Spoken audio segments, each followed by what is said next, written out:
86 Pachanga 454.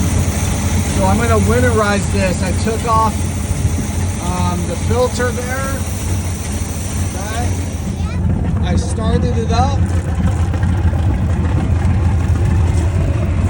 I got the water gears on. Engine's warming up, getting all that lake water out right now and taking in fresh water. You can see it's exchanging water right now.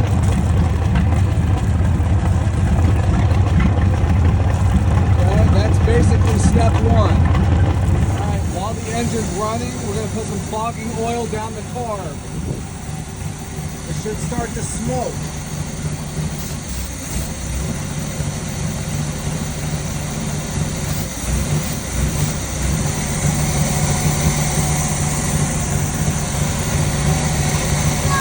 Put it in all 4 barrels. All right, engine's shut down.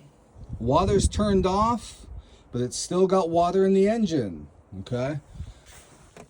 I'm gonna remove the battery. This could be done at any step, but I'm gonna put that battery out of the cold in my shop,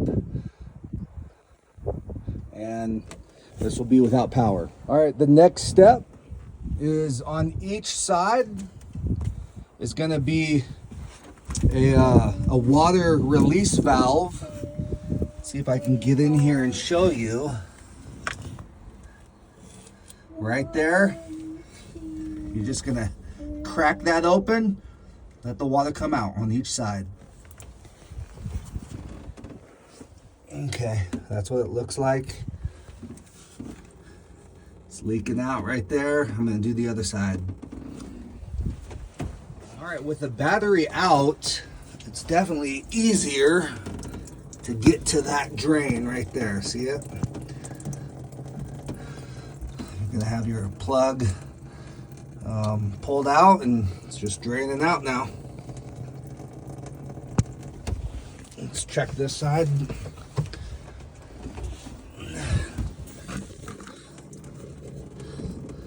That one's still draining a bit.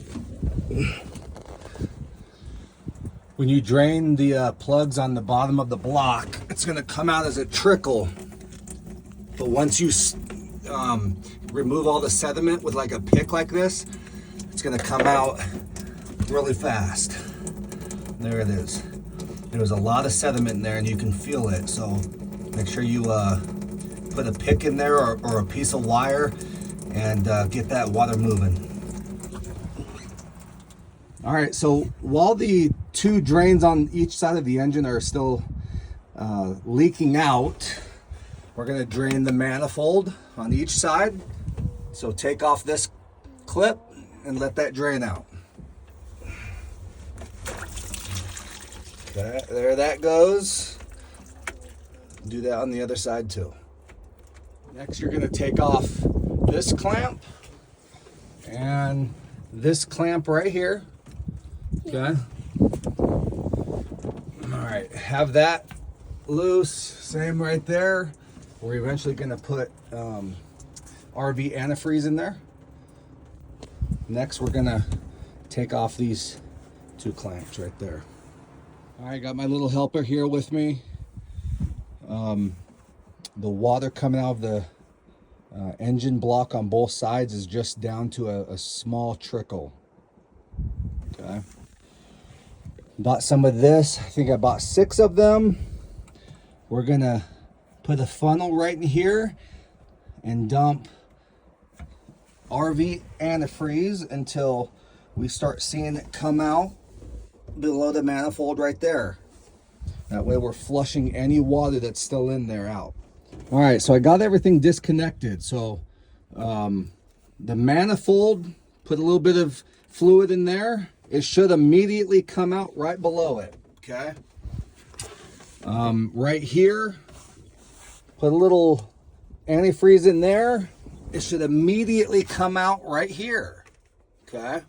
Just to get that water that may be in the line, okay? Same thing right here.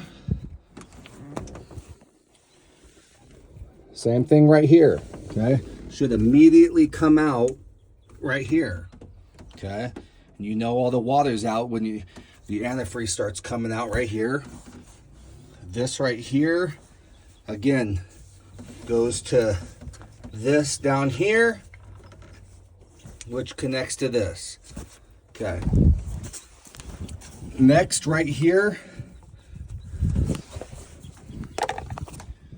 Okay. Disconnect that. Okay. And that one down there. Okay. Run some fluid in there till it comes out down there.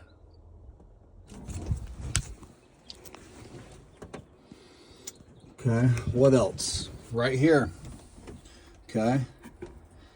This right here, this is gonna fill the block going through the water pump. You're gonna have to dump a lot in there, and then you'll start seeing it come out the block's plug holes on either side. Okay. You'll want to run maybe a gallon or two through there. All right. All right. So I've put the drain plugs back in on both sides, and they're tight. Clamps back on. So 1, 2, 3, 4, 5, 6, and then 7, and then right here the main one, 8. I did do that one. I ran some fluid through there, so that's number 9. Got I fogged the cylinders through the carb, ran that for a bit, as you saw. So we should be good to go. I think I'm good to go for winterization here. All right, so I thought I was done, but let me add something that my brother recommends. Disconnect this main hose, fill it up with a gallon, maybe 2. I'm not sure how much it's going to take. It's going to fill the engine block up. Start the, reconnect that, start the engine, let it run, mix with any remaining water that could be inside, just in case there's any hidden pockets of water inside the engine that you don't want to freeze. It'll mix with that RV antifreeze, and then turn the engine off, drain the block on each side, and that'll get anything out that's left over. Got the engine running for about a minute, just mixing that fluid in there. Okay, draining. All that pink stuff's coming out. I just took that off the manifold just to see if there was any fluid in that line. There wasn't. All right, everything's buttoned back up. Okay. No more pink stuff leaking out. I tighten those block drains on either side, and that's that for this. All right, last thing, I'm gonna put some stabilizer in there into the gas tank. This is a 60-gallon gas tank on my 86 Pachanga. I have about 15 gallons in there, and it calls for, I think, 1 ounce treats up to 2.5 gallons. So I need, what is that, 6 ounces for 15 gallons. So I'll add that in there and it should be good. All right, she's put away for the winter. So let me know if there's anything I missed. I certainly don't want to go put this on the water next summer and find out I have a cracked block. So if there's anything I missed that's crucial, please let me know.